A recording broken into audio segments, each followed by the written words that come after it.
اور ساتھیوں، بس مدینے میں وہ دن بڑا عجیب تھا جب سیدنا فاروق اعظم کے بیٹے کا معاملہ آ گیا۔ آج 60 سال کا بوڑھا عمر ابو شامہ حضرت عمر کے صاحبزادے، یہودیوں نے سازش کر کے انہیں نبیذ پلا دی۔ نبیذ جائز تھی، نبیذ کیا کہ شراب پلا دی۔ پھر مقدمہ قائم ہوا کہ اب پتہ چلتا ہے عمر کتنا عدل کرتا ہے۔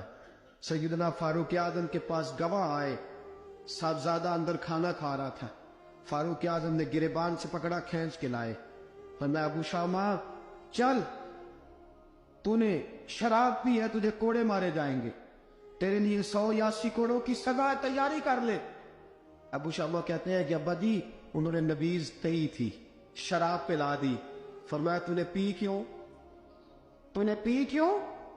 بڑے بزم میں بار شیر مسجد نبوی کا فاروق اعظم، اولاد تو بزدل کر دیتی ہے نا بندے کو، اولاد تو کمزور کر دیتی ہے۔ آج مدینے نے عجیب ماجرا دیکھا، حضرت فاروق اعظم کی زوجہ روتی ہوئی آئی، کہنے لگی حضرت جی میرا لخت جگر ہے، ایک کوڑے کے بدلے پیدل حج کروں گی، ایک کوڑے کے بدلے صدقہ اور خیرات کروں گی، میرا بیٹا غلطی کر بیٹھا ہے، یہ کام نہ کرے۔ آپ نے فرمایا تو مجھے کہتی ہے میں یہ کام نہ کروں؟ تیرے حج اور تیرے کوڑے کیا کرتے، تیرے حج اور صدقے کیا کرتے ہیں؟ کوڑے لگانا میرے مصطفیٰ کی شریعت کا قانون ہے۔ تو بیٹے کی بات کرتی ہے، عمر کا اپنا معاملہ بھی ہوتا تو عمر یہی سلوک کرتا۔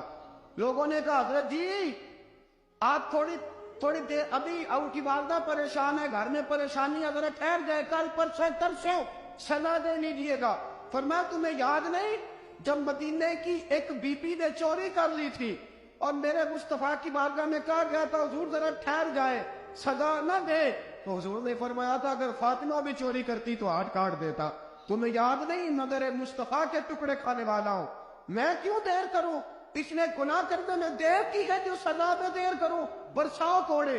حضرت افلا نامی غلام، حضرت جی آپ کا لخت جگر ہے۔ فرمایا لخت جگر نہ دیکھ، مصطفیٰ کا قانون دیکھ، میرا بیٹا نہ دیکھ، مصطفیٰ کے قانون کا قیام ضروری ہے۔ اگر علی بیٹے کی قربانی دے سکتا ہے، اگر لوگ فاطمہ کے بیٹے کی قربانی یاد رکھیں گے تو تاریخ کبھی بھی عمر کے بیٹے کی قربانی نہیں بھولے گی۔ فرمایا غلطی سے ہو گیا یا جیسے بھی، اسے خیال کرنا چاہیے تھا، کوڑے لگاؤ۔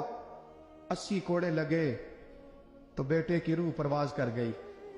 جب جوان بیٹا کسی کا، کوثر نیازی نے کہا تھا باپ کا جنازہ اٹھانا بڑا آسان، پر بیٹوں کے جنازے اٹھانے بڑے مشکل ہیں۔ جب فاروق اعظم کو بیٹے کا انتقال ہوا، بیٹے نے آنکھیں کھولی، باپ کی طرف دیکھا تو سیدنا فاروق اعظم عدل و انصاف، 2 آنسو آنکھوں میں آئے، کہ بیٹا حضور سے جا کے کہنا کہ عمر نے بیٹا نہیں دیکھا، کا تیرا قانون دیکھ، جا کے حضور سے تیرا پیغام دینا۔ حضرت ابو شامہ رضی اللہ تعالیٰ عنہ وصال کر گئے۔ تاریخ کیسے کیسے منظر ازالت الخلفاء شاہ ولی اللہ کی بطور والا پیش کر ہوا۔ حضرت ابو شامہ کا وصال ہو گیا، 20 کوڑے باقی تھے۔ لوگوں نے حضرت جی آپ کیا کرنا ہے؟ فرمایا اس کا جنازہ پڑھو، اسے قبر میں دفن کرو، باقی 20 کوڑے اس کی قبر پہ مارو، اس کی قبر پہ 20 کوڑے مارو۔ کا حضرت جی ایسا بھی ہوتا ہے؟ فرمایا اس لیے ایسا ہوتا ہے کہ یہ میرے مصطفیٰ کا قانون ہے، میری اولاد کا معاملہ ہے تو میں درگزر کروں۔ فرمایا مارو کوڑے۔ حضرت سیدنا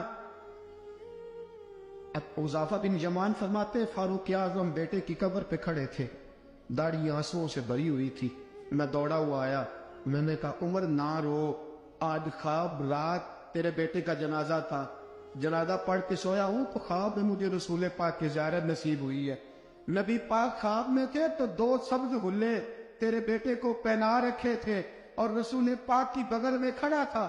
حضور نے فرمایا عمر کو جا کے کہنا کہ تو نے بیٹا پاک کر کے بھیجا تھا، اللہ نے جنت کے سارے دروازے کھول دیے ہیں۔